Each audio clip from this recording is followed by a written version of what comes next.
Hello friend, मी तुमच्यासाठी squaring tricks घेऊन आलो मित्रांनो. पाहू शकता तुम्ही कशा पद्धतीने स्क्वेअर केला जातो. पहा मित्रांनो, इथं 44चा स्क्वेअर दिलेला आहे. 44चा स्क्वेअर आपण ट्रिक्सने कसा करणार आहे ते पाहणार आहेत मित्रांनो. पाहू शकता तुम्ही, हा जो 4 आहे मित्रांनो त्याचा स्क्वेअर करायचा आहे. पहिले 4चा स्क्वेअर येतो मित्रांनो 16.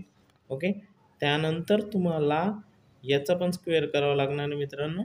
याचा पण स्क्वेअर येणार आहे मित्रांनो 16. ओके, अशा पद्धतीने हे लिहायचं तुम्हाला. त्यानंतर हे लिहिल्यानंतर तुम्हाला या तिघांचं मल्टिप्लिकेशन करायचं 4 × 4 × 2.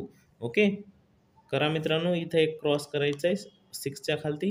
त्यानंतर 4 × 16, 16 × 2 32. ओके, इथं 32 लिहायचं आहे मित्रांनो 32. आणि यांचं ॲडिशन करायचं आहे मित्रांनो. पाहू शकता तुम्ही 6 तसाच तसा 1 आणि 2 3 झाला. इकडं 6 आणि 3 9 आणि इथं 1. हे याचं 44चा स्क्वेअर झाला मित्रांनो. त्यानंतर हे जे प्रिव्हियस क्वेश्चन दिलेले आहेत तुम्हाला, हे जे क्वेश्चन आहेत मित्रांनो खालती, यांचं तुम्हाला आन्सर कमेंट्स बॉक्समध्ये द्यायचं आहे मित्रांनो. ओके, धन्यवाद फ्रेंड्स. आमच्या चॅनलला लाईक करा, शेअर करा आणि सबस्क्राईब करा मित्रांनो.